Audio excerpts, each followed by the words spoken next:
Hello दोस्तों, हो रहा है रिकॉर्डिंग? हाँ हो रहा है, वो तो जल रही है ना। ठीक। हेलो दोस्तों, रुद्रा स्मार्ट कोचिंग क्लासेस में आपका स्वागत है। मैं दिवाकर मौर्य आपके सामने यूपीपीसीएल TG2 का प्रीवियस ईयर का पेपर लेकर आपके सामने रिप्रेजेंट हुआ हूँ। दोस्तों, हम देखेंगे कि यूपीपीसीएल TG2 में टेक्निकल के पूरे 150 क्वेश्चन कितने आपके लिए मोस्ट इम्पॉर्टेंट होते हैं, क्या लेवल उसका होता है और किस किस टॉपिक से कितने कितने क्वेश्चन पूछे जाते हैं और किस टॉपिक पर आपको कमांड करना है। एक एक चीज़ों को आप बारीकी से देखिएगा। दोस्तों, आपको बेसब्री से इंतजार था यूपीपीसीएल TG2 पेपर का, जो कि अभी हाल फिलहाल में बार बार पेपर को पोस्टपोन किया जा रहा है, लेकिन आने वाले समय में उसका कोई ना कोई फिक्स डेट जरूर निर्धारित किया जाएगा जिस पर वह पेपर करा दिया जाएगा। आप लोगों के लिए बहुत बड़ी वैकेंसी है, 891 पोस्ट है दोस्तों यूपीपीसीएल TG2 में, जिसके लिए आप रात दिन एक करके मेहनत करिए। टेक्निकल को बिल्कुल टॉपिक वाइज कवर करिए, प्रीवियस ईयर पेपर सारे लगाइए, कंप्यूटर पर विशेष ध्यान दीजिए, हिंदी, इंग्लिश, रीजनिंग सारे टॉपिक को कवर करिए। लेकिन अगर देखा जाए 200 क्वेश्चन में 150 क्वेश्चन जो टेक्निकल के होते हैं, आपको सिलेक्शन के बहुत नज़दीक ले जाने के लिए बहुत मोस्ट इम्पॉर्टेंट होते हैं दोस्तों। तो दोस्तों, अगर ये सेशन आपको पसंद आ रहा है तो इसको लाइक करेंगे, आप शेयर करेंगे और ढेर सारा इस चैनल को अपना प्यार देंगे दोस्तों। और फेसबुक पेज, व्हाट्सएप पे जितने ग्रुप होंगे आपके फैमिली के होंगे और स्टूडेंट के ग्रुप होंगे, तो वहाँ आप इस वीडियो को शेयर करेंगे जिससे ज़्यादा से ज़्यादा लोगों को इस वीडियो का फ़ायदा मिल सके। ज़रूरतमंद जो दोस्त होंगे जो प्रीवियस ईयर के पेपर सॉल्व करना चाह रहे होंगे, उनको ये वीडियो ज़रूर शेयर करिएगा दोस्तों। तो चलिए शुरुआत करते हैं 28 मार्च 2021 का फर्स्ट शिफ्ट के क्वेश्चन देखते हैं दोस्तों। पहला क्वेश्चन कह रहा है, कौन सा नियम यह कहता है कि जब ताप नियत होता है तो डीसी बंद परिपथ में धारा और वोल्टेज समानुपाती होता है और यह प्रतिरोध R के व्युत्क्रमानुपाती होता है। दोस्तों, आपको एक काम करना है, मेरा रिक्वेस्ट है आपसे दोस्तों कि इस वीडियो को आप पॉज करिए और खुद से इस क्वेश्चन का आंसर टिक करिए। अगर जो आंसर मैं टिक लगाता हूं आपका वो आंसर सही है तो आगे बढ़िए, वरना मेरे कॉन्सेप्ट को सुनिए। इससे रिलेटेड मैं 1, 2, 3, 4 क्वेश्चन समझाऊंगा। जिस क्वेश्चन में जैसा मुझे लगेगा वैसे मैं क्वेश्चन समझा दूंगा आपको, लेकिन ध्यान से पूरे सेशन को आप देखना है दोस्तों। देखिए, वह कह रहा है कि ताप नियत होता है तो डीसी बंद परिपथ में धारा व वोल्टेज समानुपाती होता है। अगर हम टेम्परेचर को स्थिर रख दें, क्या करें, टेम्परेचर को स्थिर रख दें तो वोल्टेज और करंट जो होता है समानुपाती होता है। यह किसने नियम दिया था दोस्तों? यह दिया था, यह ओम का नियम है। अगर टेम्परेचर को अगर हम कांस्टेंट कर दें तो वोल्टेज और धारा क्या होंगे, समानुपाती होगा, और जो रेजिस्टेंस है वह वोल्टेज के व्युत्क्रमानुपाती होगा और जो रेजिस्टेंस है वह धारा के भी व्युत्क्रमानुपाती होगा। यह ओम का नियम है, तो इसका आंसर हो जाएगा ए, ओम का नियम। ओम ने क्या बताया था? जब ताप नियत होता है तो डीसी बंद परिपथ में धारा व वोल्टेज समानुपाती होता है, वोल्टेज के रेजिस्टेंस व्युत्क्रमानुपाती होता है तथा धारा के भी प्रतिरोध व्युत्क्रमानुपाती होता है। देखिए दोस्तों, किरचॉफ का नियम यह होगा नहीं। किरचॉफ ने 2 नियम दिया था। एक नियम, पहला नियम उनका था किसी जंक्शन पर मिलने वाली सभी धाराओं का बीजगणितीय योग 0 होगा, मतलब इनकमिंग करंट बराबर आउटगोइंग करंट। दूसरा दिया था वोल्टेज ड्रॉप का नियम दिया था। फ्लेमिंग के 2 नियम हैं, राइट हैंड रूल और लेफ्ट हैंड रूल, और एम्पियर का नियम। तो होगा कौन सा? एम्पियर का नियम बिल्कुल अलग है, ओम का नियम हो जाएगा दोस्तों। ऑप्शन ए इज राइट हो जाएगा। अगले क्वेश्चन पे आते हैं। दूसरा क्वेश्चन क्या कह रहा है दोस्तों? कह रहा है, गलत संयोजन विधि द्वारा मापी जा रही विद्युत धारा के प्रभाव को क्या कहा जाता है? गलत संयोजन मतलब रॉन्ग कनेक्शन कर दिया किसी ने, तो कह रहा है कि प्रभाव त्रुटियां कहेंगे, कह रहा है कि स्विचिंग त्रुटियां कहेंगे, उपकरण त्रुटियां कहेंगे, मानवीय त्रुटियां कहेंगे। दोस्तों इसका आप खुद से आंसर दीजिए, बहुत आसान क्वेश्चन है। गलत संयोजन ये है रॉन्ग कनेक्शन, और रॉन्ग कनेक्शन होगा किससे? रॉन्ग कनेक्शन किससे होगा? जो वहां कनेक्शन कर रहा होगा, इलेक्ट्रीशियन। तो ये किसमें त्रुटियां आएंगी? मानवीय त्रुटियां। गलत कनेक्शन कर दिया आपने, मतलब असावधानी के कारण।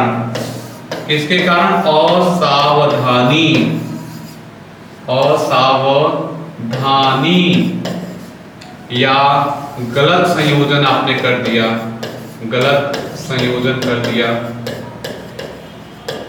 गलत संयोजन कर दिया, या असुरक्षा,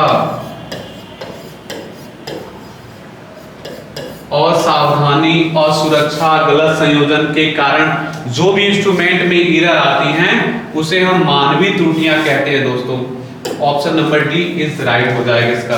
नेक्स्ट क्वेश्चन पे आते हैं, देखते हैं। कह रहा है कि सिंगल फेज फैन मोटर की दिशा को किस प्रकार बदला जा सकता है। तो सिंगल फेज मोटर में कितनी वाइंडिंग होती हैं? दो, मेन वाइंडिंग और रनिंग वाइंडिंग। दोनों में से पहले आप खुद से दीजिए इसका आंसर। कह रहा है रनिंग और स्टार्टिंग वाइंडिंग टर्मिनल दोनों को आपस में बदलकर, संधारित्र टर्मिनल को आपस में बदलकर, रनिंग स्टार्टिंग वाइंडिंग टर्मिनल में से किसी एक को आपस में बदलकर, फेज और न्यूट्रल को आपस में बदलकर। तो आप इस क्वेश्चन का खुद से आंसर दीजिए, बहुत ही आसान क्वेश्चन पूछा था यूपीपीसीएल TG2 ने। तो इसका क्या हो जाएगा? मेन और स्टार्टिंग वाइंडिंग, दो प्रकार की वाइंडिंग होती है, मेन वाइंडिंग और स्टार्टिंग वाइंडिंग। मेन वाइंडिंग को ही हम रनिंग वाइंडिंग कहते हैं दोस्तों। दोनों में से किसी एक फेज के टर्मिनल आपस में बदल दीजिए, चाहे मेन वाइंडिंग के टर्मिनल आपस में बदल दीजिए, चाहे स्टार्टिंग के बदल दीजिए, उसको ऑक्सिलरी वाइंडिंग भी कहते हैं। तो मोटर घूमने की दिशा चेंज हो जाएगी। तो इसका आंसर हो जाएगा रनिंग वाइंडिंग या स्टार्टिंग वाइंडिंग में से किसी एक की दिशा को बदलना पड़ेगा। अगर दोनों की दिशा चेंज कर दोगे तो मोटर जिस दिशा में घूम रहा था उसी दिशा में घूमने लगेगा। दोस्तों आपको दो क्वेश्चन बताने हैं। अगर 3 फेज इंडक्शन मोटर के घूमने की दिशा चेंज करनी हो तो क्या करना पड़ेगा? कमेंट बॉक्स में जरूर बताइएगा। अगर हमें 3 phase synchronous motor, 3 phase synchronous motor के घूमने की दिशा चेंज करना हो तो क्या करना पड़ेगा? कमेंट बॉक्स में जरूर इसका आंसर दोस्तों दीजिएगा। अगले क्वेश्चन पे आते हैं दोस्तों, चौथे क्वेश्चन पे। देखिए पहले क्वेश्चन को बिल्कुल केयरफुली पढ़ना है। 35 मानक तार गेज SWG, पहले ये बताइए, सभी लोग बताइए SWG का फुल फॉर्म क्या होता है? इसको बताइए, बताइए फुल फॉर्म क्या होता है SWG का? Standard wire gauge. ये क्वेश्चन पूछा जाता है पेपर में कि SWG का फुल फॉर्म क्या होता है। ये तार की क्वालिटी होती है, जितना ज्यादा SWG उतना ही कम तार की मोटाई, मतलब जो डायामीटर होता है SWG के इनवर्सली प्रोपोर्शनल होता है दोस्तों। चलिए आते हैं क्वेश्चन पर। 35 मानक तार गेज वाले तार का फ्यूज निर्धारण 5 एम्पीयर है। तो समांतर में एक साथ रखे गए ऐसे तार के 3 लड़ियों में कितनी धारा होगी? 12 ampere, 10 ampere, 20 ampere, 15 ampere. I hope सभी लोग ये क्वेश्चन को सॉल्व कर लेंगे। देखिए हम कह रहा है कि 3 क्या करना है? 3 फ्यूज लिंक लेना है। चलिए ले लेते हैं। मान लीजिए एक ले लिया हमने फ्यूज का लिंक, 2 ले लिया, 3 ले लिया, ये फ्यूज के लिंक ले लिए। कह रहा है कि 35 मानक तार गेज वाले तार का फ्यूज हम बना रहे हैं। ये जो इसमें तार लगा रहे हैं इसका मानक तार गेज कितना है? 35 SWG है, 35 SWG। तो इसमें 5 एम्पीयर की करंट है, इसमें 5 एम्पीयर की, इसमें 5 एम्पीयर की। देखिए डायग्राम यही तो बनाया मैंने। 35 मानक तार गेज मतलब स्टैंडर्ड वायर गेज वाले तार का फ्यूज निर्धारण करना है जिन सभी का एम्पीयर 5 एम्पीयर की ले रहे हैं और ये समांतर में लगे हुए हैं। तो कह रहा है कि 3 लड़ियों में कितनी धारा होगी? कह रहा तीनों में कितनी होगी? चलिए बताते हैं तीनों में कितनी होगी। 5 5 5 5। आप जानते हैं पैरेलल में करंट क्या होता है, जुड़ता है। तो जुड़ता है तो जोड़ दीजिए, सीरीज में करंट समान होता है। तो टोटल करंट बराबर क्या हो जाएगा, 5 ampere plus 5 ampere plus 5 ampere बराबर 15 एम्पियर। तो टोटल करंट कितना हो जाएगा, आई टोटल बराबर 15 एम्पियर। आपको ये क्वेश्चन बहुत अच्छे से समझ में आया होगा। ये जो धारा जा रही होगी 15 एम्पियर की जा रही होगी। तो 15 एम्पियर कौन से ऑप्शन में, चौथे ऑप्शन में। इसका हो जाएगा राइट आंसर। आते हैं पांचवें क्वेश्चन पे दोस्तों, देखते हैं कितने अच्छे अच्छे क्वेश्चन पूछे गए हैं। कह सकते हैं अभी इजी क्वेश्चन है, अभी मीडियम क्वेश्चन आएंगे और हाई भी लेवल के क्वेश्चन आएंगे। तो इन सब क्वेश्चन को तो गलत करना ही नहीं आपको है। एक ट्रांसफार्मर की प्राथमिक वाइंडिंग में 240 वोल्ट की आपूर्ति के साथ संयोजित है और प्राथमिक द्वितीयक घूर्णनों का अनुपात 1:4 है। तो द्वितीयक वोल्टेज कितना होगा, कह रहा है 240 वोल्ट होगा, 960 वोल्ट होगा, 480 वोल्ट होगा, 60 वोल्ट होगा। दोस्तों देखिए, आपको पता होगा ट्रांसफॉर्मेशन रेशियो का फॉर्मूला, ट्रांसफार्मर रेशियो का। दोस्तों ट्रांसफार्मर रेशियो का फॉर्मूला पता होगा। इसका फॉर्मूला होता है V2/V1। यही तो बात किया जा रहा था, प्राइमरी वोल्टेज और सेकेंडरी वोल्टेज। और देख लीजिए वाइंडिंग की बात किया जा रहा है तो फॉर्मूला क्या होता है, N2/N1। इन्हीं दोनों से तो आपका मतलब है। आते इसी पर रख देते हैं। कह रहा है कि प्राथमिक वोल्टेज 240 वोल्ट है, यहाँ रखिए V1 के जगह 240। देखिए लास्ट में क्या कह रहा है, द्वितीय वोल्टेज को निकालना है, तो V2। कह रहा है कि प्राइमरी और सेकेंडरी का घूर्णनों का मतलब टर्न्स का अनुपात प्राइमरी और सेकेंडरी का दिया है। ये दिया क्या है, N1/N2 दिया है। दोस्तों आपको रखना क्या है, N2/N1। इसको पलट दीजिए, पलटेंगे उल्टा करेंगे तो 4/1 आ जाएगा। आई होप आपको ये बात समझ में जरूर आई होगी। तो अब तिर्यक गुणा कर दीजिए, क्रॉस मल्टीपल कर दीजिए, इसका इधर मल्टीपल कर दीजिए, इसका इधर मल्टीपल कर दीजिए। तो V2 बराबर क्या हो जाएगा, 240 × 4 और 24 से कितना होता है, 96, 960 वोल्ट हो जाएगा V2 बराबर। मेरे प्यारे दोस्तों, यह क्वेश्चन मैं आशा करता हूं सभी से बन गया होगा। जिससे नहीं बना होगा वह ट्रांसफार्मर रेशियो का बस फॉर्मूला याद कर लेगा। मैं फॉर्मूला लिख देता हूं ट्रांसफार्मर रेशियो का, देखना यहां लिख देता हूं ट्रांसफार्मर रेशियो का फॉर्मूला। देखिए क्या होता है, V2/V1 बराबर E2/E1 बराबर N2/N1 बराबर I1/I2। आपको दोस्तों बस यही याद रखना है कि I1/I2 होता है, यही सबसे ज्यादा कंफ्यूज करता है। वरना V2/V1 होता है, E2/E1 होता है, N2/N1 होता है, लेकिन चेंज क्या होता है, I1/I2। इसको ध्यान रखना है। ये ध्यान रखेंगे तो इस क्वेश्चन का गर्दा उड़ जाएगा। आते हैं अगले क्वेश्चन पे, देखते हैं। कह रहा है कि 6 नंबर, पोल की संख्या कितनी होने पर 50 हर्ट्ज इंडक्शन मोटर की गति संभवतः सबसे अधिक होगी। कह रहा है कि हाउ मेनी पोल, कह रहा है पोल की संख्या कितनी होगी जिससे स्पीड मैक्सिमम होगी। आप जानते होंगे दोस्तों कि जो फॉर्मूला होता है 3 फेज इंडक्शन मोटर के सिंक्रोनस स्पीड का, NS बराबर होता है 120 F1P। इस फॉर्मूले से दो बात क्लियर होती है कि पोल की संख्या जितने ज्यादा होगी स्पीड उतने, बोलिए मेरे साथ, स्पीड उतने कम होगी, स्पीड उतनी ही कम होगी। और पोल की संख्या जितनी कम होगी स्पीड उतने ही ज्यादा होगी। ये दो बातें इस फॉर्मूला से पता चलती हैं। कह रहा है स्पीड को मैक्सिमम करना है, इस फॉर्मूले में स्पीड को मैक्सिमम करना है तो पोल की संख्या तो जितना कम रखेंगे उतनी ही ज्यादा तो स्पीड होगी। तो पोल की संख्या मिनिमम से मिनिमम कितनी हो सकती है, 2। क्यों, क्योंकि मैग्नेटिक फील्ड बनाने के लिए 2 पोल चाहिए, N और S। N से मैग्नेटिक फील्ड निकले, S पे समाप्त हो। तो चलिए रखिए फॉर्मूला में, बस पोल की संख्या पूछी जा रही है।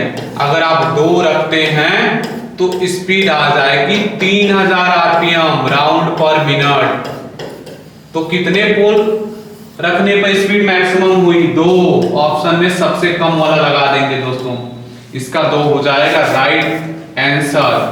7 में पाते हैं, कह रहा है कि स्टार डेल्टा स्टार्टर में कितने टर्मिनल होते हैं? कह रहा है 4, 6, 8। बताइए कितने होते हैं? 6 टर्मिनल होते हैं, 3 स्टार के 3 डेल्टा के। यहाँ 3 बातों को आपको ध्यान रखना है।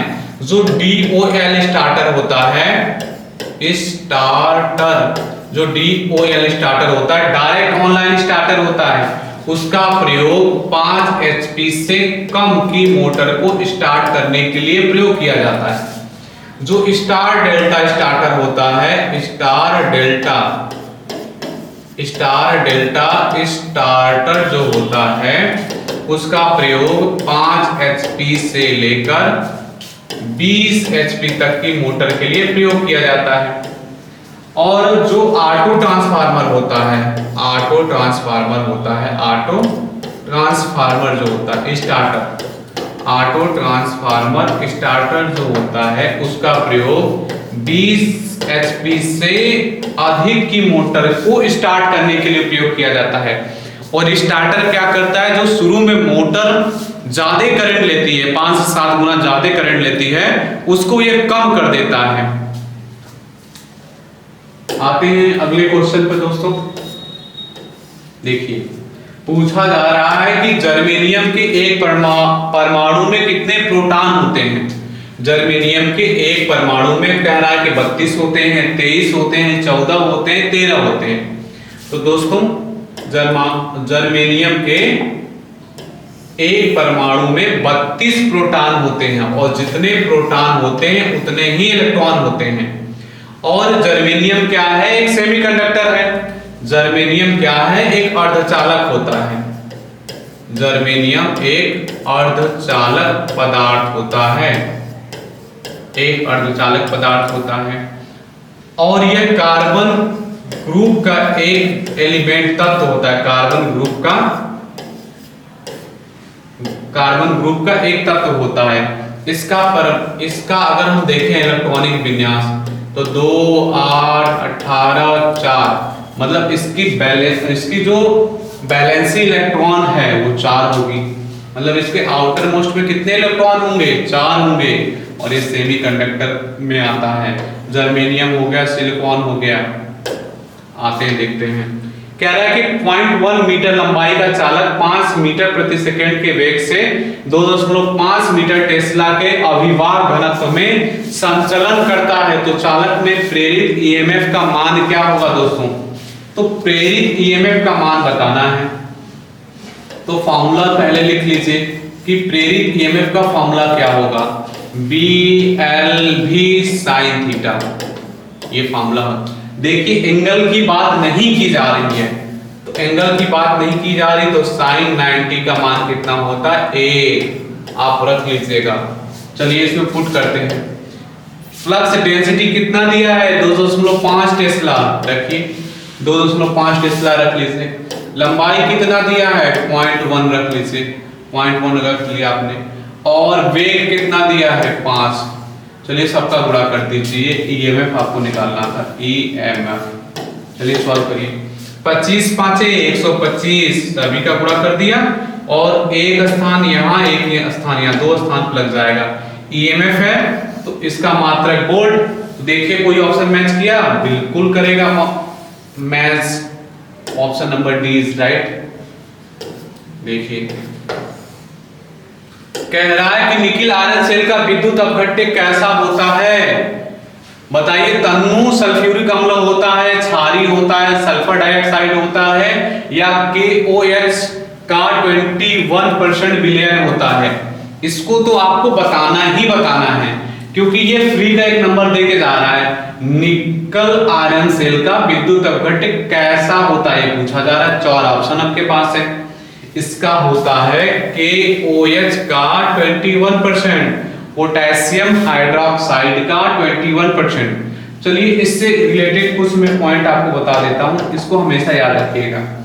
क्या करते हैं, डिस्टिल्ड वाटर लेते हैं, आसुत जल लेते हैं, आसुत जल लेते हैं, और 21% क्या लेते हैं, पोटेशियम हाइड्रोक्साइड, पोटेशियम हाइड्रोक्साइड लेते हैं, हाइड्रोक्साइड आपने ले लिया पोटेशियम हाइड्रोक्साइड, और 1% लेते हैं लिथियम हाइड्रेट, लिथियम हाइड्रेट,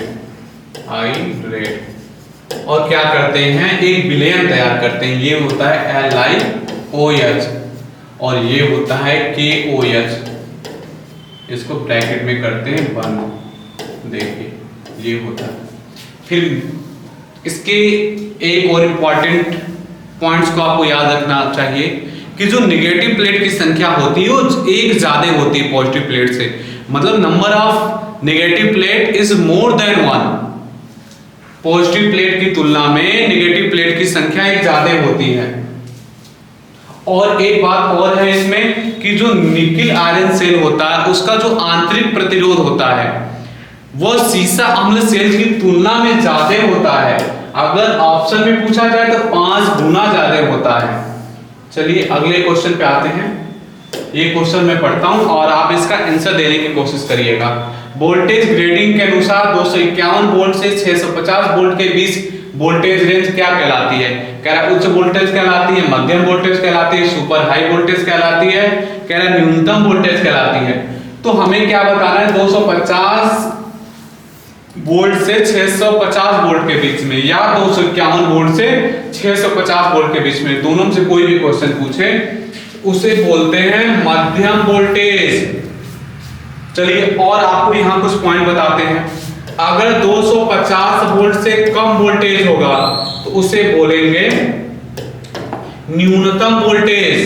अगर सुपर हाई वोल्टेज है या अति उच्च वोल्टेज है, अति उच्च वेरी हाई वोल्टेज, अति उच्च वोल्टेज किसको बोलोगे? 33 केवी से जो ज्यादा वोल्टेज होगा उसको हम बोलेंगे अति उच्च वोल्टेज। मीडियम वोल्टेज आपने अभी देखा ही 250 वोल्ट से 650 वोल्ट के बीच में जो वोल्टेज आएगा। और उच्च वोल्टेज किसको बोलोगे आप? जो 650 से 33 केवी के बीच में होगा उसको आप बोलोगे हाई वोल्टेज। फिर इसको कहीं नोट डाउन कर लीजिएगा। न्यूनतम वोल्टेज मींस 250 वोल्ट से जो कम वोल्टेज हो, सुपर हाई वोल्टेज या वेरी हाई वोल्टेज या अति उच्च वोल्टेज 33 केवी से जो ऊपर वोल्टेज हो। मध्यम वोल्टेज जो कि ऑप्शन में पूछा जा रहा था क्वेश्चन में 250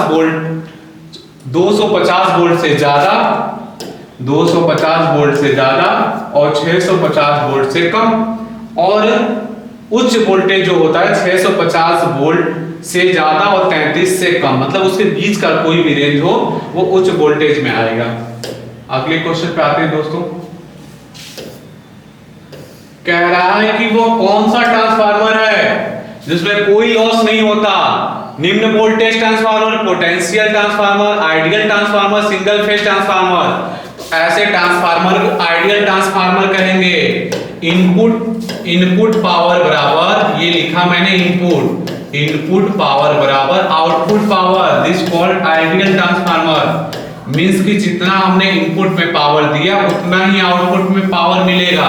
यह मात्र एक कल्पना होता है, ऐसा कभी नहीं हो सकता। चाहे कोई भी मोटर हो, कोई भी मशीन हो, जितना हम इनपुट में पावर देंगे उतना आउटपुट में पावर नहीं मिल सकता है, लॉसेस होंगी। चाहे कॉपर लॉसेस हो, चाहे आयरन लॉसेस हो, चाहे फिक्सेड विंडेज हो, कुछ ना कुछ लॉसेस में जाएगा। ये मात्र हम कल्पना करते हैं कि ऐसा ट्रांसफार्मर हो सकता है, लेकिन रियल में होता नहीं है। और आइडियल ट्रांसफार्मर की एफिशिएंसी पूछा जाए तो 100% होती है, 100% होती है। इनपुट पावर बराबर आउटपुट पावर, इसमें कोई भी कॉपर लॉसेस नहीं होती है, ना कोई भी आयरन लॉसेस, ना विंडेज, ना फ्रिक्शन, कोई लॉसेस नहीं होता है। आते हैं अगले क्वेश्चन पर। कह रहा है कि 3 फेज स्टार कनेक्टेड 4 तार प्रणाली संतुलित भार में निष्क्रिय अवस्था में धारा का मान कितना होगा। फिर से पढ़ लीजिए, 3 फेज है, स्टार कनेक्टेड है, 4 तार है। अब बैलेंस कंडीशन में बताना है कि धारा का मान कितना होगा। कह रहा है फेज धारा से कम होगा, फेज धारा से अधिक होगा, फेज धारा के बराबर होगा, कह रहा शून्य होगा। देखिए बैलेंस कंडीशन में जो करंट का मान होता है तीनों में बराबर होता है। मान लीजिए 3 तार लगा है, तीनों में करंट का मान बराबर होता है। अगर पूछा जाए कि उस कंडीशन में न्यूट्रल में कितनी करंट फ्लो होगी, तो 0 फ्लो होती है बैलेंस में। और एक बात यहाँ आपको ध्यान रखनी चाहिए दोस्तों, स्टार कनेक्टेड 4 तार प्रणाली ही डिस्ट्रीब्यूशन लाइन में प्रयोग की जाती है।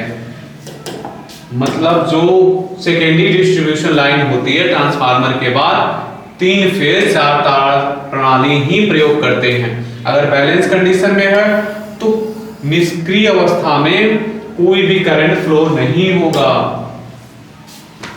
आते हैं अगले क्वेश्चन पर।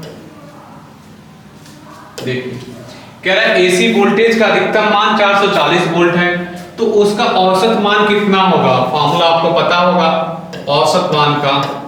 औसत मान बराबर,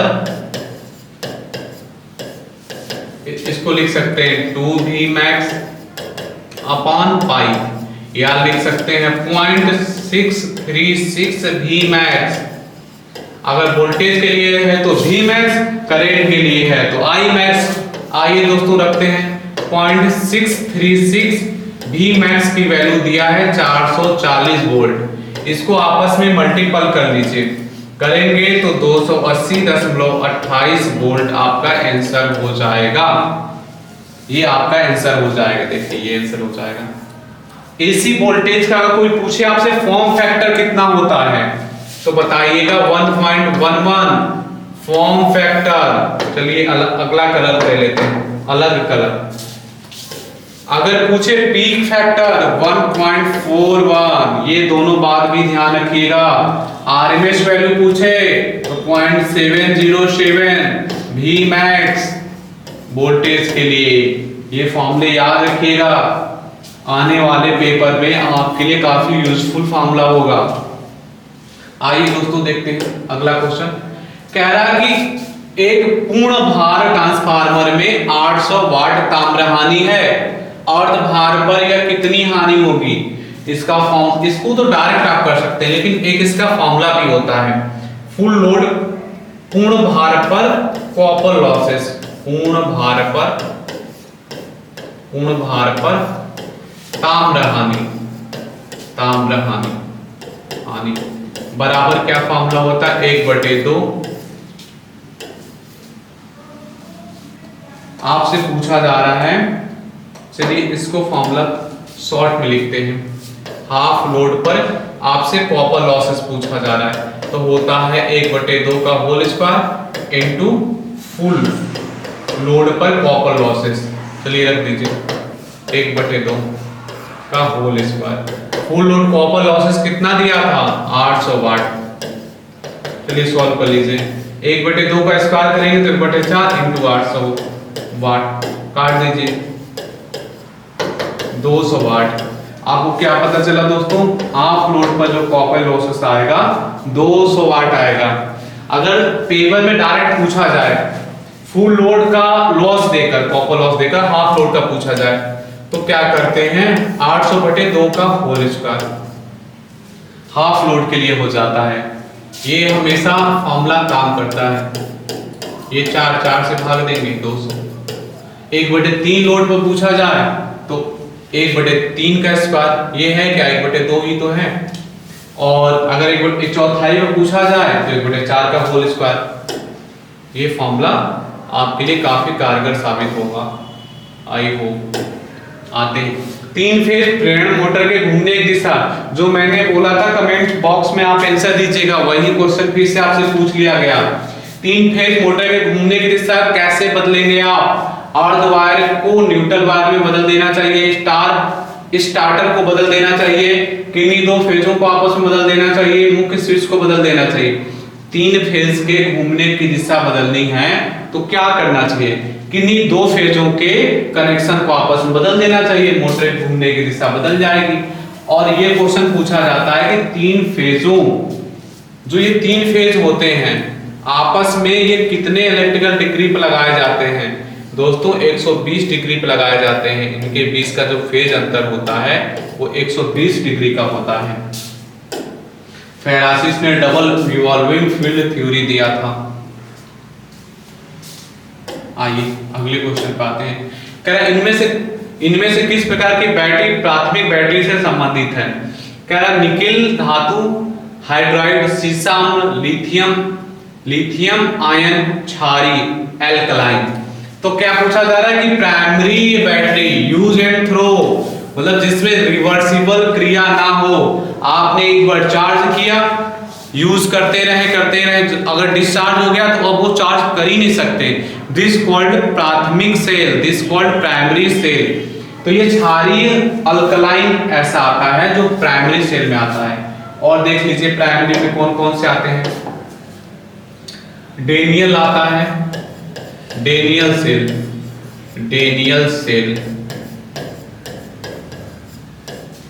लेक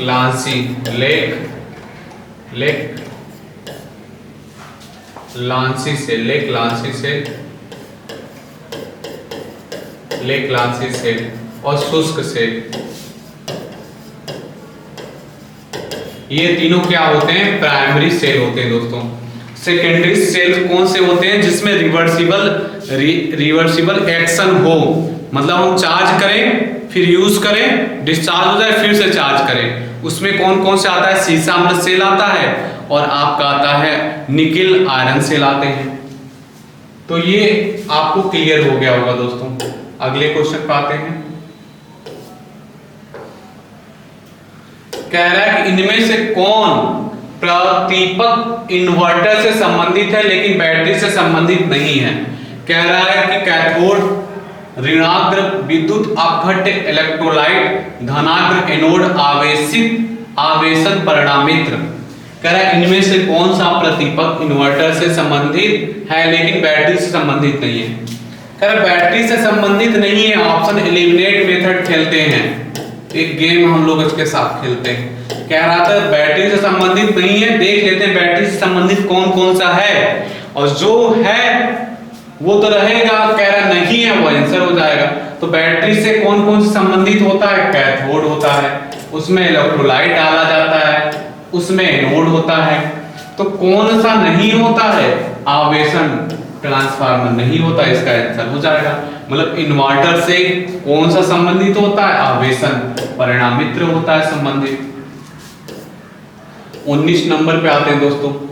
ये तो हर एक स्टूडेंट कर लेगा, हर एक दोस्त कर लेगा इस क्वेश्चन को। कह रहा भारतीय विद्युत आपूर्ति की जनरेशन फ्रीक्वेंसी कितनी होती है? जनित आवृत्ति कितनी होती है? आइए दोस्तों देखते हैं। कह रहा 50 हर्ट्ज, 55 हर्ट्ज, 60 हर्ट्ज, 45 हर्ट्ज। तो ये होता है 50 हर्ट्ज और प्लस माइनस 3% का वेरिएशन होता है। देखिए कह रहा है कि इनमें से कौन कुंडलन विस्तृत कॉइल स्पान को सही परिभाषित करता है? इस क्वेश्चन को ध्यान से पढ़िएगा।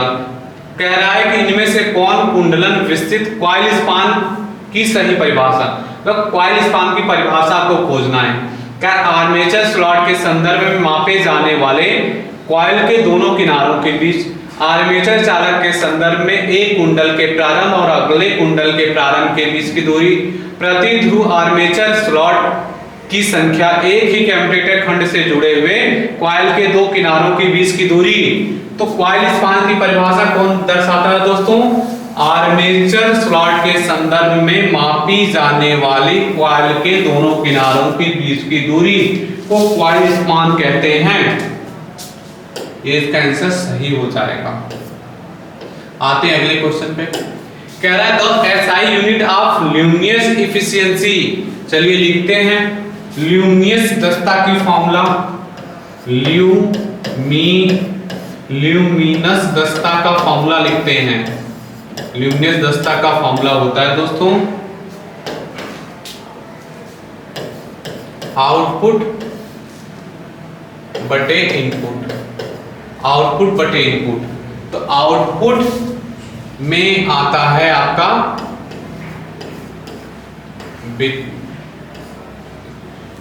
आउटपुट में आता है दोस्तों, चलिए इतना ही रहने देते हैं, यहां से आपको मैं समझा देता हूं।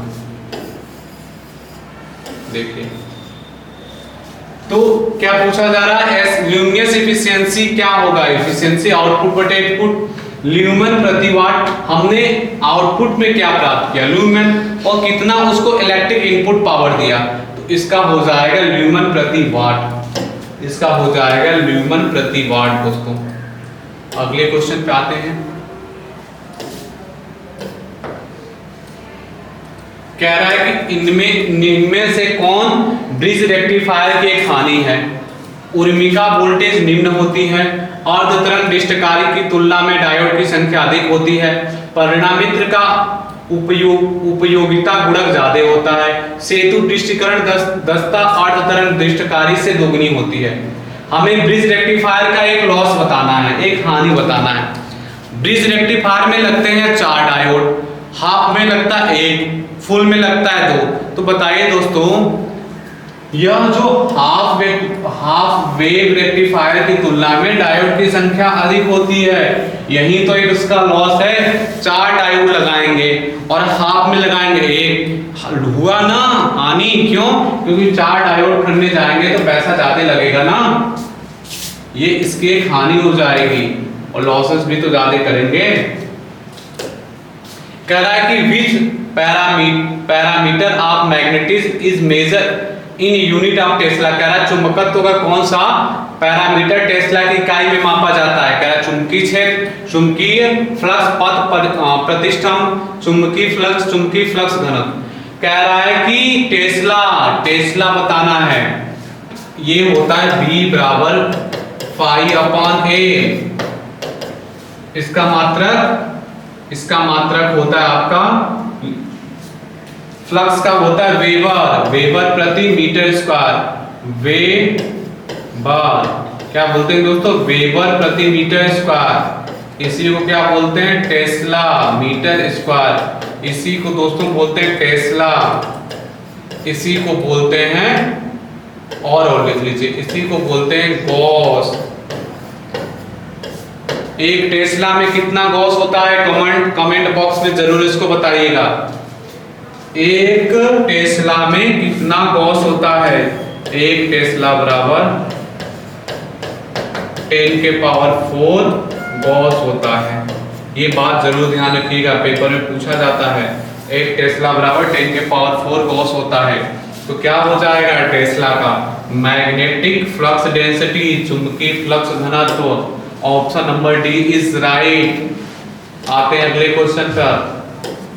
कह रहा है इन अ 3 phase induction motor the number of coil पर फेज आर। बताना है किसी 3 फेज, यहां होगा दोस्तों फेज, किसी 3 फेज प्रेरण मोटर में प्रति कला कुंडलियों की संख्या होती है, कितनी होती है, फेजों की संख्या बटे पोलों की संख्या, कुंडलियों की कुल संख्या बटे फेजों की संख्या, फेजों की संख्या बटे कुंडलियों की संख्या, कुंडलियों की संख्या बटे फेजों की संख्या। तो नंबर ऑफ कॉइल पर फेज क्या होता है, फेजों की संख्या बटे पोलों की संख्या। यह इसका फॉर्मूला होता है, इसको लिखकर याद कर लीजिएगा। Option number A is right. आते हैं अगले क्वेश्चन पर।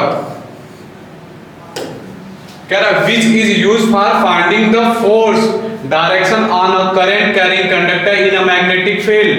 कह रहा लेंज का नियम, कह रहा चुंबकीय क्षेत्र में धारावाही चालक पर बल की दिशा ज्ञात करने हेतु किसका प्रयोग किया जाता है। कह रहा लेंज का नियम किया जाता है प्रयोग, फ्लेमिंग के बाएं हाथ का किया जाता है, फ्लेमिंग के दाएं हाथ का, फैराडे का नियम। तो चुंबकीय क्षेत्र में धारावाहिक चालक पर बल की दिशा ज्ञात करने के लिए फ्लेमिंग के बाएं हाथ के नियम का प्रयोग किया जाता है दोस्तों। बाएं हाथ का नियम मोटर के घूमने की दिशा ज्ञात करने के लिए भी किया जाता है, और जो इंड्यूस ईएमएफ होता है उसकी दिशा ज्ञात करने के लिए फ्लेमिंग के राइट हैंड का नियम प्रयोग किया जाता है। इसको जनरेटर का नियम भी दोस्तों बोलते हैं, दाएं हाथ का नियम, और बाएं हाथ के नियम को मोटर का नियम बोलते हैं। इसको बोलते हैं मोटर का नियम, और ये है जनरेटर का नियम, जनरेटर का नियम। देखिए अगर ये पूछा जा रहा था कि धारावाही चालक पर बल की दिशा ज्ञात करना है, तो फ्लेमिंग के बाएं हाथ का नियम, अगर बाएं हाथ की तीनों उंगलियों को एक दूसरे के लंबवत हम फैला दें तो ये अंगूठा क्या बताएगा कि चालक पर लगने वाले बल की दिशा बताएगा, यह चुंबकीय क्षेत्र को बताएगा, और यह बताएगा कि करंट किस दिशा में फ्लो हो रहा है, करंट किस दिशा में फ्लो हो रहा है। दोस्तों देखिए चुंबकीय क्षेत्र में धारावाहिक चालक पर बल की दिशा ज्ञात करने के लिए किसका प्रयोग करते हैं। आ जाइए अगले क्वेश्चन पर। कह रहा है कि आरसीबी का फुल फॉर्म बताना है। Residual control circuit breaker, residual circuit current breaker, residual current control breaker, residual current circuit breaker. तो आपको इसका आंसर सही सही देना है और 1 नंबर फ्री का ले जाना है। आरसीबी का फुल फॉर्म क्या होता है, आरसीसीबी, आरसीसीबी ये लिखा है। आरसीसीबी का फुल फॉर्म क्या है, तो रेसिडुअल करंट सर्किट ब्रेकर इसका फुल फॉर्म होता है। दोस्तों देखिए कितना माइनर सा अंतर दिया है, रेसिडुअल सभी में दिया है, कंट्रोल नहीं करंट होता है, करंट सर्किट ब्रेकर होता है। देखिए इस वाले ऑप्शन में कितना माइनर सा अंतर है, यहाँ करंट है, यहाँ कंट्रोल है। इसको अगर ध्यान नहीं देंगे तो गलत हो जाएगा। रेसिडुअल करंट सर्किट ब्रेकर होता है आरसीसीबी का मतलब। आते हैं अगले क्वेश्चन पे, देखते हैं क्या है। कह रहा है निम्न में से कौन सकेंद्री कुंडलन का दोष है। कह रहा है कि कुंडलित करना आसान होता है, जैसा कि कुंडलियों की ओवरलैपिंग नहीं होती। कुंडलियों को स्लॉट में प्रवेश करने हेतु कुशल मजदूरों की आवश्यकता होती है। कुंडलियों में शीतलन के लिए अत्यधिक स्थान होता है। अंत सिरा बनाने में आसानी होती है। दोष पूछा जा रहा था, गुण नहीं पूछा जा रहा है, दोष अवगुण पूछा जा रहा है। अवगुण दोष क्या है कि कुंडलियों को स्लॉट में प्रवेश करने हेतु कुशल मजदूरों की आवश्यकता पड़ती है। Skilled labor is required to insert the coil in the slot। इसको हम बेलनाकार वाइंडिंग भी बोलते हैं। कॉन्सेंट्रेटिंग वाइंडिंग को हम क्या बोलते हैं, बेलनाकार वाइंडिंग भी बोलते हैं। और इसकी जो वाइंडिंग होती है वो वृत्ताकार होती है। इसको पहनाना और इसको निकालना भी काफी ज्यादा मुश्किल का काम होता है। दोस्तों कह रहा है कि जल विद्युत संयंत्र में जलाशय में बाढ़ नियंत्रण और अत्यधिक जल से सुरक्षित रूप से बचाने के लिए कौन प्रयोग किया जाता है। कह रहा है स्पिलवे। कह रहा है कि स्पिलवे द्वितीय जलाशय, फोरवे, हाइड्रोलिक जलाशय। इसमें क्वेश्चन में अक्सर आपको कंफ्यूजन होता होगा, लेकिन आज हम इस कंफ्यूजन को दूर करेंगे। देखिए स्पिलवे इसका सही आंसर हो जाएगा। कह रहा जैसे मान लीजिए कि जलाशय है, इसमें बहुत अधिक बाढ़ आ गई, यह जल का भराव ज्यादा हो गया, तो स्पिलवे क्या करता है, उस पानी का नियंत्रण करता है। उस पानी जो ज्यादा पानी भर गया जलाशय में, उसको बाहर निकालने का काम करता है। ठीक है दोस्तों, बाढ़ के समय या अत्यधिक पानी किसी भी स्रोत से आता है, उसको बाहर करने का काम करता है स्पिलवे। तो इसका आंसर हो जाएगा स्पिलवे। इसको ध्यान रखिएगा।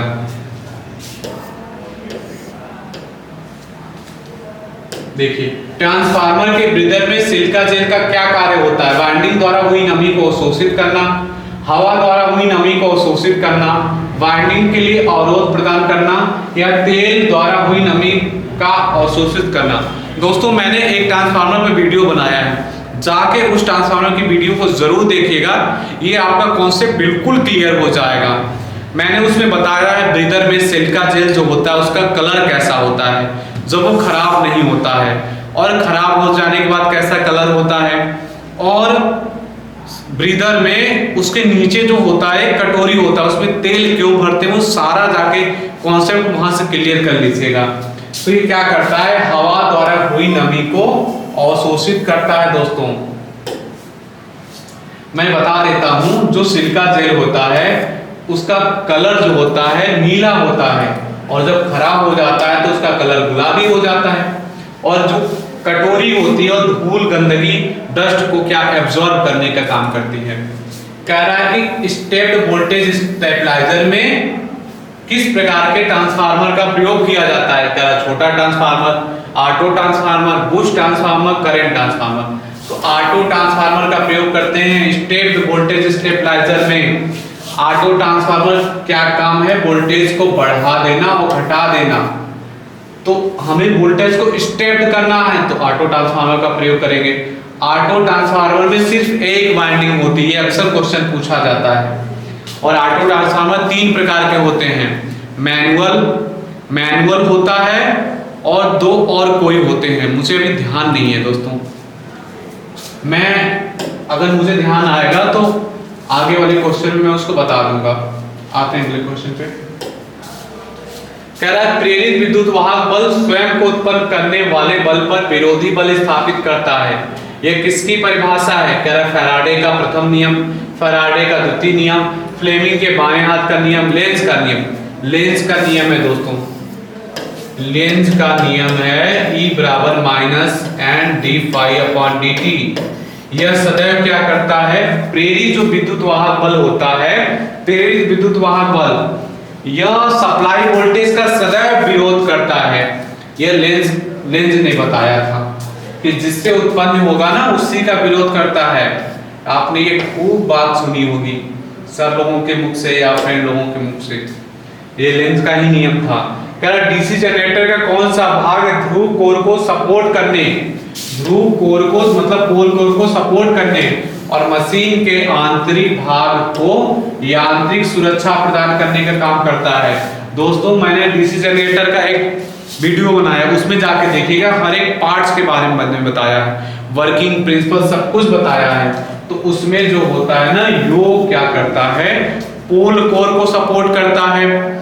और योग को क्या बोलते हैं, बॉडी बोलते हैं, फ्रेम बोलते हैं। या ढलवा लोहा का बनाया जाता है, कास्ट आयरन का बनाया जाता है, कास्ट स्टील का भी बनाया जाता है, या बाहर से किसी भी मैकेनिकल इंजरी जो होता है ना उससे बचाता है।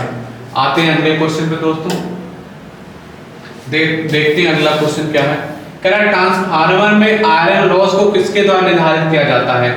तो आयरन लॉस को ज्ञात करने के लिए कह रहा है अर्थ टेस्ट, खुला परिपथ परीक्षण, लघु परिपथ परीक्षण, निरंतरता परीक्षण। तो दोस्तों इसके लिए हम क्या करते हैं, खुला परिपथ परीक्षण करते हैं, ओपन सर्किट टेस्ट किया जाता है दोस्तों।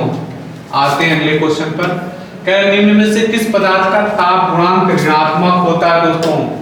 नेगेटिव टेम्परेचर कोएफिशिएंट किसका होगा, कार्बन का, पीतल का, टीन का, तांबा का। तो कार्बन का होगा। Negative temperature coefficient means temperature अगर हम बढ़ाएंगे, टेम्परेचर बढ़ाएंगे तो रेजिस्टेंस कम हो जाएगा। पॉजिटिव टेम्परेचर कोएफिशिएंट मींस होता है अगर टेम्परेचर बढ़ाएंगे तो रेजिस्टेंस बढ़ जाएगा दोस्तों। देखिए कह रहा है किसी स्थिर चुंबकीय क्षेत्र में चालक की गति के कारण प्रेरित ईएमएफ कहलाता है। कह रहा है घूर्णी प्रेरित कहलाता है, घूर्णी प्रेरित, गतिक रूप से प्रेरित ईएमएफ कहलाता है, वैकल्पिक प्रेरित ईएमएफ कहलाता है, कह रहा है स्थैतिक रूप से प्रेरित ईएमएफ कहलाता है। आइए दोस्तों इस क्वेश्चन में ट्विस्ट है, देखिए आप खुद पकड़ लेंगे। चालक की गति के कारण, तो गति के कारण तो गतिक रूप से होगा, तो इसका आंसर हो जाएगा ऑप्शन नंबर बी। आते हैं अगले क्वेश्चन पे। ये 28 मार्च 2021 के फर्स्ट शिफ्ट का रियल पेपर है जिसको आप देख रहे हैं। निम्न में से कौन संचरण प्रणाली में संयोजित भू प्रतिरोधकता को प्रभावित नहीं करता है। मतलब हमें बताना है which of the following does not effect the earth resistivity को कौन प्रभावित नहीं करता है। कह रहा है कि जो मृदा की प्रतिरोधकता है, कह रहा है घुला हुआ नमक है, कह रहा है लाइटनिंग अरेस्टर है, कह रहा है नमी। हम देखते हैं कि कौन कौन सा प्रभावित करता है।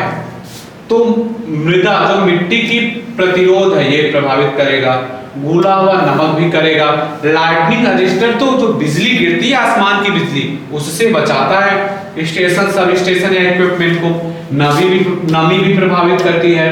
तो कह रहे थे कौन सा प्रभावित नहीं करेगा, तो तो लाइटनिंग अरेस्टर तो एक सेफ्टी इंस्ट्रूमेंट है, वो कब से प्रभावित करने लगा? इसका आंसर हो जाएगा option number C my dear student. आते हैं अगले क्वेश्चन पर, इसका उड़ाते हैं गद्दा।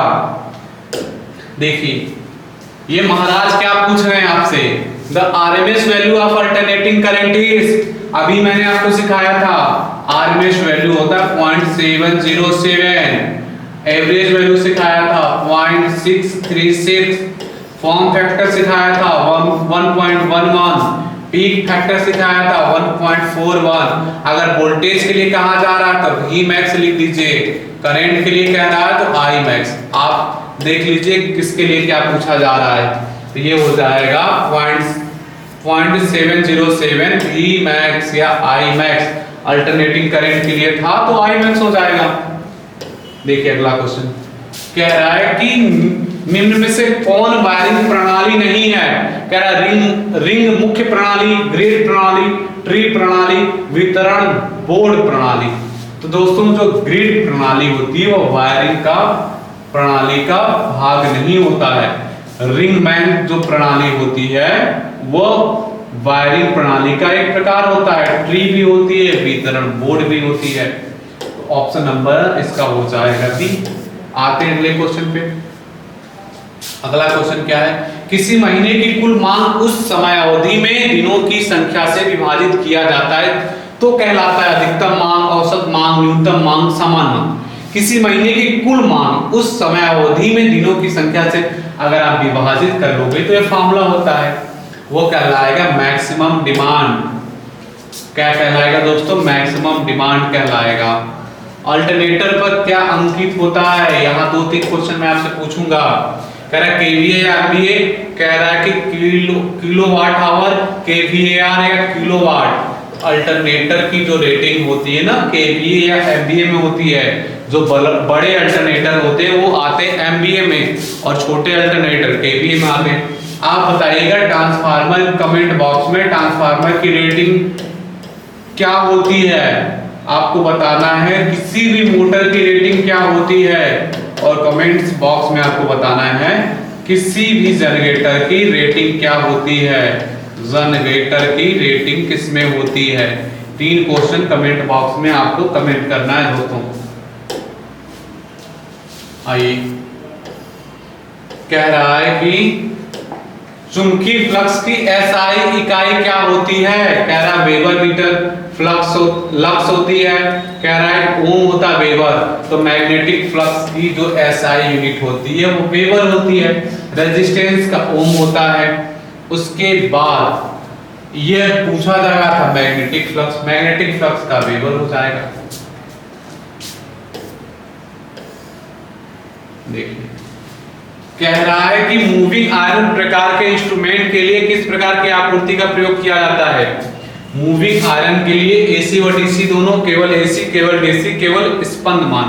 तो मूविंग आयरन के लिए एसी व डीसी दोनों प्रकार की आपूर्ति प्रयोग किया जाता है। अगर यही होता मूविंग कॉइल तो हम लिखते ओनली डीसी का प्रयोग करते, ओनली डीसी। मूविंग आयरन भी 2 प्रकार के होते हैं, attraction type moving iron, repulsion type moving iron. आते हैं अगले क्वेश्चन पर दोस्तों। कह रहा है कि मूविंग आयरन प्रकार के इंस्ट्रूमेंट के लिए किस प्रकार की सप्लाई, अभी जस्ट बताया था एसी व डीसी। एक क्वेश्चन रिपीट हो गया है, देखते हैं। कह रहा है कि इनमें से कौन प्रत्यावर्ती शक्ति से संबंधित है? प्रत्यावर्ती शक्ति इलेक्ट्रिक पावर। आप तो इसका गर्दा उड़ा देंगे। आई स्क्वायर आर भी आई कॉस थीटा दोस्तों है, ये कॉस थीटा है दोस्तों ये, और यह भी क्या है साइन थीटा। भी आई कॉस थीटा, इसको लिख देते हैं कॉस थीटा। रुकिए दोस्तों, चलिए ऑल इरेज कर देते हैं। ये है थीटा, ये है थीटा। देखिए प्रत्यावर्ती शक्ति इलेक्ट्रिक पावर का फॉर्मूला क्या होगा? I square R, I square R होगा। यह तो बच्चों का क्वेश्चन था। यह होता है आपका 3 प्रकार के पावर होते हैं, active power, reactive power, apparent power. ये है आपका रिएक्टिव पावर भी आई साइन थीटा। यह है आपका एक्टिव पावर, यह है एक्टिव पावर, यह है ऑपरेंट पावर, यह है रिएक्टिव पावर। क्या है दोस्तों? रिएक्टिव पावर है। और यह है आपका अप्रिएंट पावर, अप्रिएंट पावर है, और यह है आपका एक्टिव। आगे आगे क्वेश्चन पे कह रहा है कि सिरोपरि संचरण प्रणाली में कितनी दूरी पर उच्च वोल्टेज धारा प्रणाली की लागत उच्च वोल्टेज प्रणाली धारा से कम होती है। कह रहा है कि जो HVDC हम सिस्टम यूज करते हैं HVAC के स्थान पर कितनी दूरी के बाद वो सस्ती पड़ने लगेगी, HVAC प्रणाली से कम होगी। क्या 600 किलोमीटर से अधिक हम यूज करें, 10 किलोमीटर से कम, 50 किलोमीटर से कम, 100 किलोमीटर से अधिक और 500 किलोमीटर से कम। अगर HVDC प्रणाली को हमें इकोनॉमिकल बनाना है तो 600 किलोमीटर से अधिक दूरी के लिए अगर हम प्रयोग करेंगे HVDC सिस्टम तो हमारे लिए क्या हो जाएगा, वो इकोनॉमिकल हो जाएगा। देखिए दोस्तों 46 का क्वेश्चन कह रहे किस प्रकार का कुंडलन तार सबमर्सिबल पंप मोटर के लिए प्रयोग किया जाता है। कह रहा है PVC से कवर किया गया ताम्र तार, डबल सिल्क कवर्ड ताम्र तार, डबल कॉटन कवर्ड ताम्र तार। तो कह रहा है कि सबमर्सिबल पंप के लिए, चलिए कह रहा है कि सबमर्सिबल पंप मोटर के लिए तो PVC से कवर किया गया ताम्र तार ही तो प्रयोग करोगे जिससे आपको लीकेज करंट या करंट ना लगे। डबल सिल्क कवर्ड तार प्रयोग नहीं करेंगे। कह रहा डबल कॉटन कवर्ड नहीं, कह रहा ताम्र तार, सिर्फ ताम्र तार बिल्कुल प्रयोग नहीं करेंगे। आते हैं अगले क्वेश्चन पे। कह रहा है कि which type of voltage is considered in secondary type transmission line in overhead line. देखिए इन क्या कह रहा है, सिरोपरि प्रणाली में द्वितीय प्रकार के संचरण लाइन में किस प्रकार का वोल्टता स्तर विचारणीय होता है।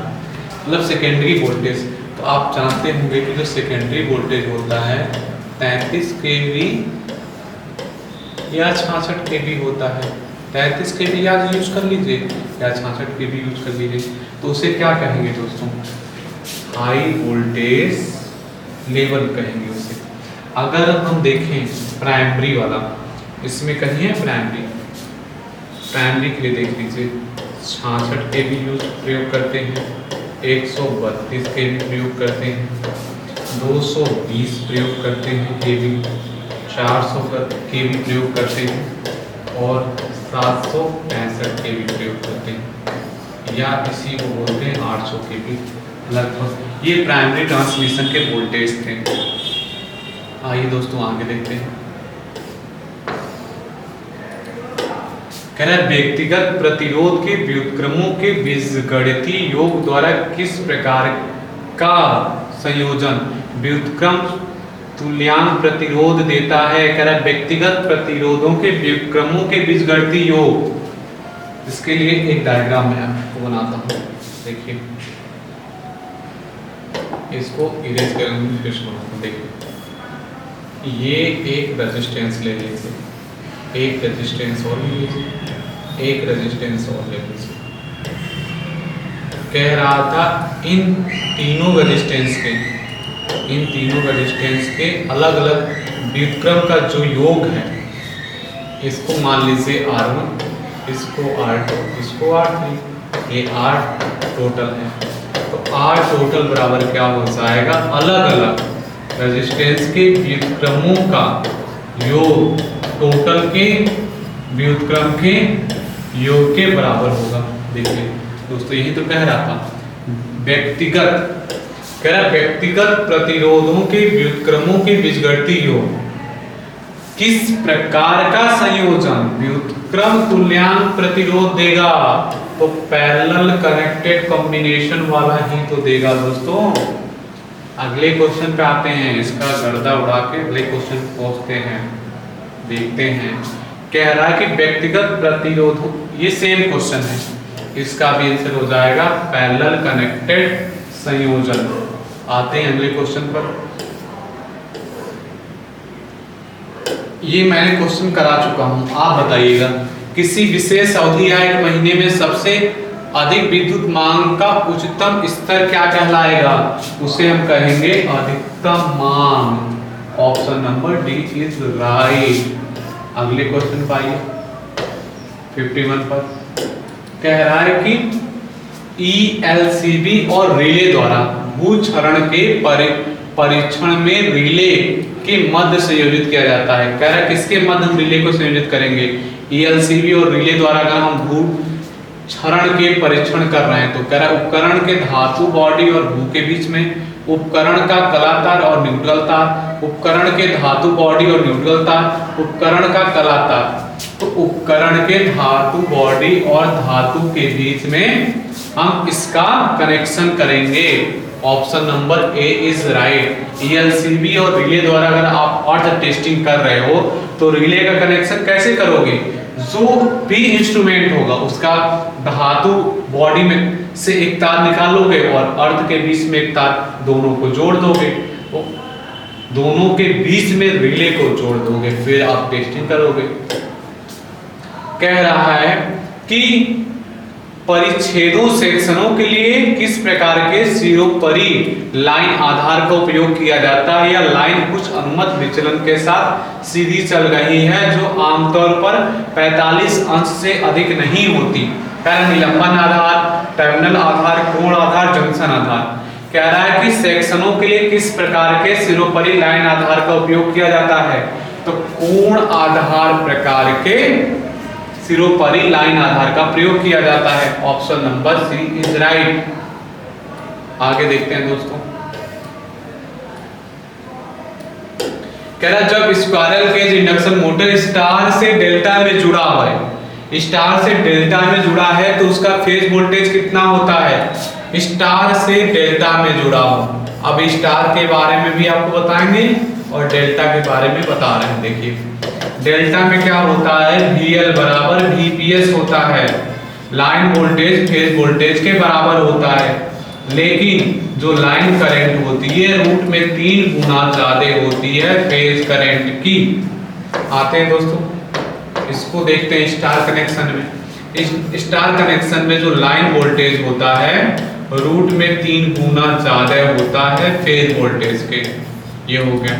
और जो लाइन धारा होती है स्टार में फेज धारा के बराबर होती है।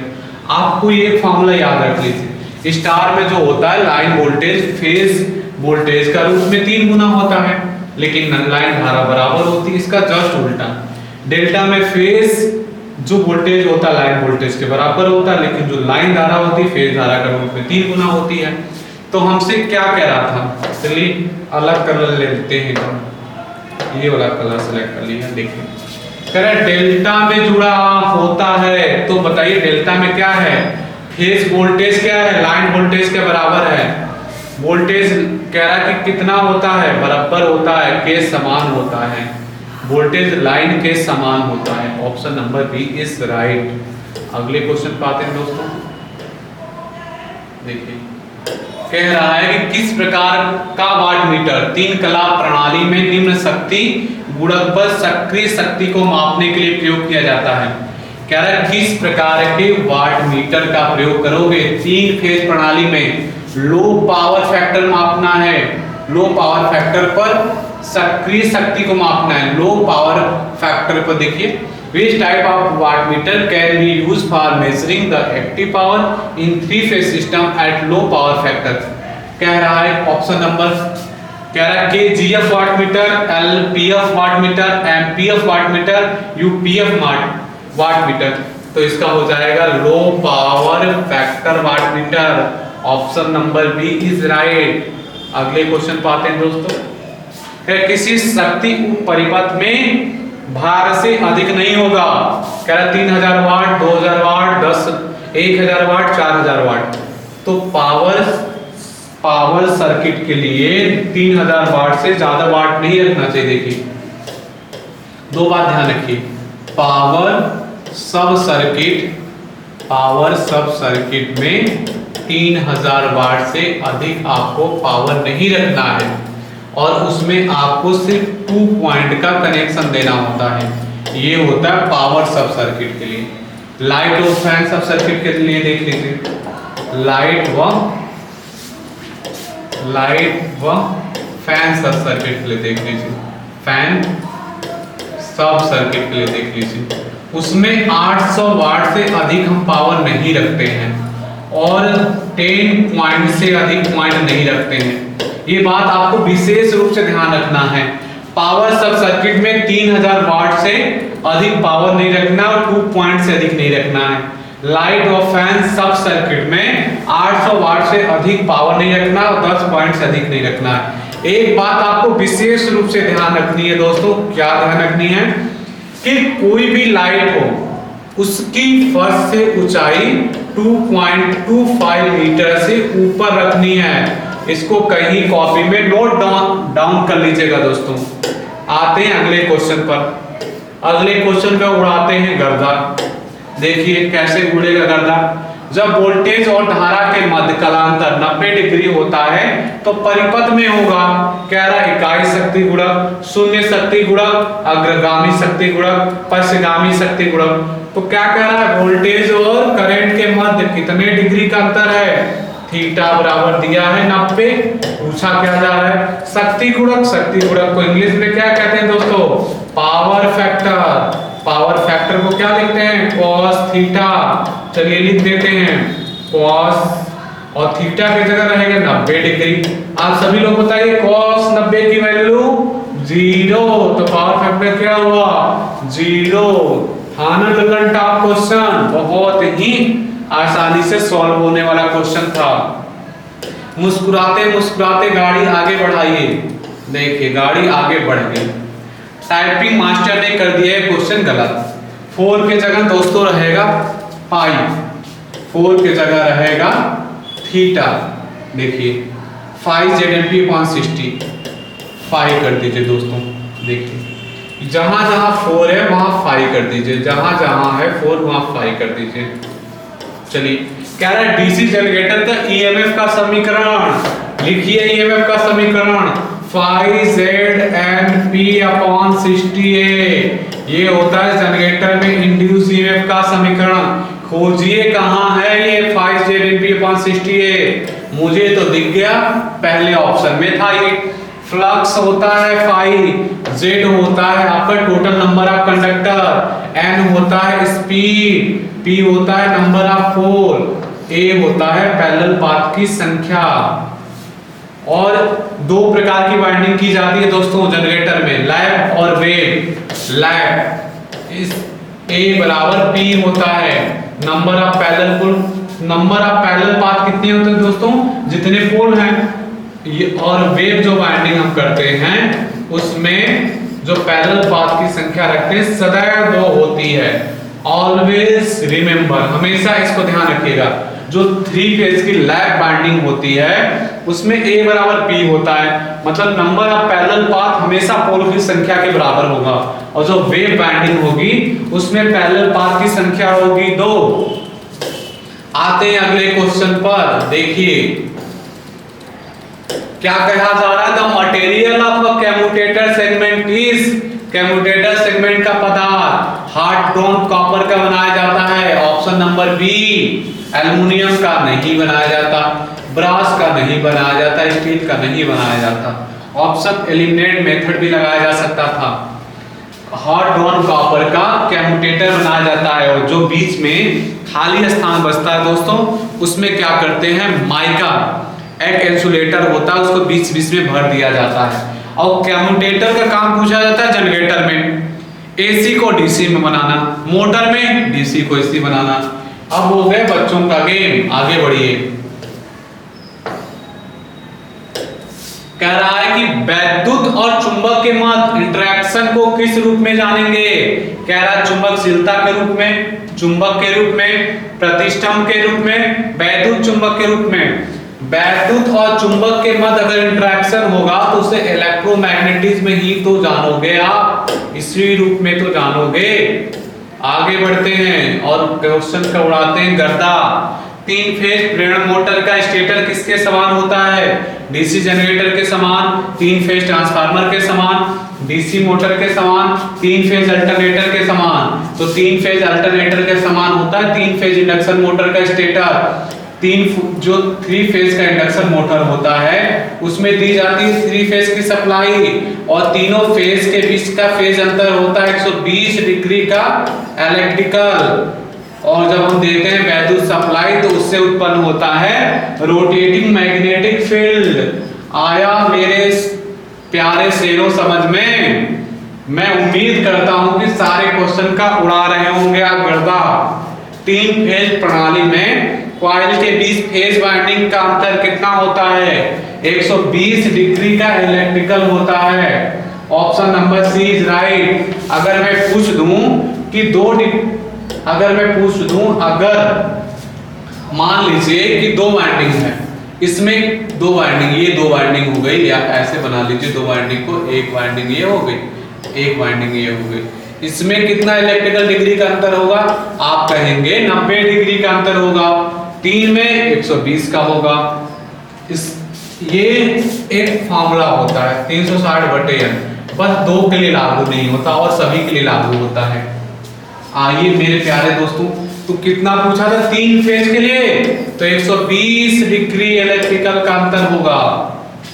आते हैं अगले क्वेश्चन पर 62 नंबर का। देखते हैं महाराज क्या पूछ रहे हैं हमसे। उस अर्धचालक क्षेत्र को क्या कहा जाता है जिसमें इलेक्ट्रॉन की अधिकतम संख्या होती है? उस सेमीकंडक्टर फील्ड को क्या कहेंगे जिसमें इलेक्ट्रॉन की अधिकतम संख्या होगी? कह रहा पी टाइप का अर्धचालक कहेंगे, उच्च विद्युत रोधी कहेंगे, अन्य प्रकार का अर्धचालक कहेंगे, पीएन जंक्शन। किसकी अधिकता बता रहा है दोस्तों? इलेक्ट्रॉन की अधिकता। तो इलेक्ट्रॉन की अधिकता होती किसमें है? एन टाइप के सेमीकंडक्टर में। अगर इसी क्वेश्चन में पूछा जाता होल की अधिकता तो हो जाता पी टाइप का दोस्तों। Option number C is right. अगले क्वेश्चन पे आते हैं। कह रहा stepped voltage step light gear में आउटपुट वोल्टेज को रेगुलेट करने के लिए किस प्रकार का ट्रांसफार्मर प्रयोग करते हैं? कह रहा ideal transformer, current transformer, auto transformer, power transformer. तो प्रयोग करते हैं ऑटो ट्रांसफार्मर का। आते हैं अगले क्वेश्चन पर। देखते हैं अगला क्वेश्चन क्या आपसे पूछ रहा है। यह इसलिए लगाया क्योंकि आपका जो क्वेश्चन का रिवीजन हो जाए। किसी 3 फेज प्रेरण मोटर में प्रति कला कुंडलियों की संख्या, यह फेज है दोस्तों। आपको बताया था मैंने कुंडलियों की संख्या का फॉर्मूला क्या होता है? फेज की संख्या बटे पोल की संख्या। Option number A is right. अब तो याद ही हो गया होगा आपको। आते हैं अगले क्वेश्चन पर। देखते हैं अगला क्वेश्चन क्या कह रहा है। कह रहा है चुंबकीय क्षेत्र में धारावाही चालक पर बल की दिशा ज्ञात करने के लिए बताइए फ्लेमिंग के बाएं हाथ का नियम। यही तो बताया था मैंने उस समय आपको। फ्लेमिंग के बाएं हाथ का नियम हो जाएगा। अगले क्वेश्चन पे आते हैं। निम्नलिखित में से कौन सा एक शुष्क सेल है? चलिए पढ़िए ध्यान से। Lithium cell, zinc carbon cell, silver oxide cell, zinc chloride cell. तो लिथियम सेल की zinc carbon cell, silver oxide cell की zinc oxide. Zinc carbon cell जो होता है ना वो शुष्क सेल होता है। शुष्क सेल में किसी प्रकार का घोल लिक्विड नहीं भरा होता है। यूज एंड थ्रो, एक बार यूज किया फिर फेंक दिया। इसमें एक बेलनाकार बर्तन होता है दोस्तों जो कि नेगेटिव टर्मिनल का काम करता है। एक कार्बन की छड़ होती है और उसमें एक पीतल की टोपी होती है जो पॉजिटिव टर्मिनल का काम करता है। और इसे हम क्या करते हैं? यूज करते हैं। फिर हम ये प्राइमरी सेल होता है शुष्क cell. Use and throw secondary cell में रिवर्सिबल एक्शन होता है। एक बार यूज करिए फिर डिस्चार्ज हो जाए, फिर चार्ज करिए, फिर यूज करिए। हिस्टैरिसीस मोटर के नुकसान क्या हैं? क्या है? कम दक्षता, उच्च गति, उच्च आघूर्ण और भारी शुल्क। कम दक्षता, कम गति, उच्च आघूर्ण और बड़ा आकार। कम दक्षता, कम शक्ति गुणांक, कम आघूर्ण और बहुत छोटा आकार। आप जानते होंगे दोस्तों हिस्टैरिसीस मोटर का प्रयोग हम क्या करते हैं? खिलौने में प्रयोग करते हैं इसको। तो आप ही बताइए खिलौने में जब प्रयोग करेंगे तो छोटू सा बनेगा इसका आकार? बड़ा सा आकार होगा नहीं। भारी शुल्क देना नहीं पड़ेगा क्योंकि खिलौने में छोटी सी मोटर लगाएंगे तो ज्यादा शुल्क देंगे नहीं, भारी वजन नहीं होगा। देख रहे हैं ऑप्शन एलिमिनेट मेथड कितना शानदार है। इसका नुकसान होता है कि एफिशिएंसी कम देता, कम पावर फैक्टर होता और आघूर्ण भी कम होता है। इसीलिए तो इसे मोटर में प्रयोग करते हैं। कह रहा यूरेनियम का परमाणु क्रमांक। परमाणु क्रमांक होता है 92 और यूरेनियम को प्रदर्शित करते हैं U से। इसमें होते हैं 92 इलेक्ट्रॉन, 92 होते हैं प्रोटॉन। इसका परमाणु द्रव्यमान होता है 238.02891। आते हैं अगले क्वेश्चन पे दोस्तों। आई होप आप इंजॉय कर रहे होंगे इस लेक्चर को। कह रहा है कि देखिए, कह रहा है चर रिलक्टेंस स्थायी चुंबक और हाइब्रिड किसके मूल प्रकार है? कह रहा है प्रतिकर्षण मोटर के, हिस्टैरिसीस मोटर के, स्टेपर मोटर के या यूनिवर्सल मोटर के। चर रिलक्टेंस स्थायी चुंबक और हाइब्रिड किसके मूल प्रकार है? तो ये हो जाएगा आपका दोस्तों प्रतिकर्षण मोटर के हैं। अगले क्वेश्चन पे आते हैं दोस्तों। ये क्वेश्चन, कुछ क्वेश्चन ऐसे आते हैं जिसको याद ही करना पड़ेगा आपको। कह रहा है किसी विद्युत अपघट्ट का विशिष्ट गुरुत्व, ये तो रेलवे का फेमस क्वेश्चन है। अगर हमें विशिष्ट गुरुत्व मेजर करना है तो किससे मेजर करेंगे? हाइड्रोमीटर से। विशिष्ट गुरुत्व को किससे मेजर करते हैं? हाइड्रोमीटर से। विशिष्ट अगर गुरुत्व है तो हाइड्रोमीटर से। एक आता है आपेक्षिक आर्द्रता, वो होता है हाइग्रोमीटर। अगले क्वेश्चन पे आते हैं। केबल को बिछाते समय न्यूनतम बेंडिंग त्रिज्या होनी चाहिए, जहां d केबल का व्यास होता है। तो इसके लिए होना चाहिए 12d। याद कर लीजिएगा, d मतलब डायमीटर बता रहा है वो। अब आ जाइए, इसमें थोड़ा मैं आपको समझा सकता हूँ। कह रहा है कि जो मैट बिछाते हैं ना, अर्थिंग मैट, सब स्टेशन में, उसका उद्देश्य क्या है? कह रहा है निम्न प्रतिरोधी धारा का कार्य करना, संपूर्ण ग्राउंडिंग प्रतिरोध को कम करना, मतलब ग्राउंडिंग प्रतिरोध को कम करना, एकल गार्ड के साथ बनाना, भू विभव बढ़ाना। कह रहा जो मैट हम बिछाते हैं ना स्टेशन सब स्टेशन में, वो क्या करता है? संपूर्ण प्रतिरोध को कम कर देता है। Reduce the overall grounding resistance, इसीलिए हम मैट बिछाते हैं। आज अगले क्वेश्चन पर क्या कह रहा है कि विद्युत उपकरणों की स्थापना के समय फ्यूज को हमेशा किससे जोड़ा जाता है? फेज केबल से श्रृंखला क्रम में। आपको ये तो बहुत अच्छे से आ रहा होगा। फेज वायर के श्रृंखला में जोड़ेंगे तभी तो अत्यधिक करंट होने पर फेज वायर पिघल जाएगा। कह रहा है एकल कला के संयोजित संतुलित हो या असंतुलित, मतलब बैलेंस हो या अनबैलेंस हो। अगर हमें पावर मेजर करना है तो बताइए कौन सा वाट मीटर यूज करेंगे? 3 फेज वाट मीटर, 2 सिंगल और 4। तो सिंगल वाट मीटर का प्रयोग करेंगे, सिंगल फेज का हो। देखिए हमेशा याद रखिएगा, सिंगल फेज हो चाहे बैलेंस हो या अनबैलेंस हो, उसमें हमेशा लगाएंगे एक single phase watt meter. Single phase watt meter मान लीजिए कि 3 फेज है, उसमें बैलेंस है या अनबैलेंस है, उसमें 2 वाट मीटर का प्रयोग करेंगे। 2 वाट मीटर का, यहाँ वाट मीटर लिखा था, इसको कहीं नोट डाउन कर लीजिएगा कि अगर सिंगल फेज का है, चाहे बैलेंस हो या अनबैलेंस हो, सिंगल फेज वाट मीटर प्रयोग करेंगे। 3 फेज का बैलेंस या अनबैलेंस हो तो 2 वाट मीटर का प्रयोग करेंगे। अगर हम 3 वाट मीटर का प्रयोग करते हैं तो वो 3 फेज का बैलेंस लोड होना चाहिए। आई होप आपको ये बात बहुत अच्छे से क्लियर हो गई होगी। अगले क्वेश्चन में आते हैं। पावर सब सर्किट के प्रत्येक परिपथ में अधिकतम कितने आउटलेट हो सकते हैं? अभी आपको मैंने बताया था 2 हो सकते हैं। कितना पावर हो सकता है? 3000 वाट। मैंने लाइट का भी बताया था 10 पॉइंट हो सकते हैं। कितना वाट हो सकता है? 800 वाट। तो हो जाएगा 2 दोस्तों। आज के लिए दोस्तों 75 क्वेश्चन इस पार्ट में हम डाउनलोड कर रहे हैं। अगले पार्ट में 75 और क्वेश्चन आपके लिए लाएंगे। ऐसे ही यूजफुल वीडियो पाने के लिए दोस्तों इस चैनल को जरूर सब्सक्राइब करिएगा और बेल आइकन को प्रेस कर दीजिएगा कि जैसे ही मैं चाहे यूपीपीसीएल, यूपी आर्मिनल, चाहे मेट्रो लखनऊ मेट्रो हो, नोएडा मेट्रो हो, या किसी भी ITI या पॉलिटेक्निक का पेपर जैसे ही मैं सॉल्व कराऊं, आपके पास तुरंत नोटिफिकेशन आ जाए और उस यूजफुल वीडियो को आप तुरंत देखकर उसका लाभ प्राप्त करें। दोस्तों, जय हिंद।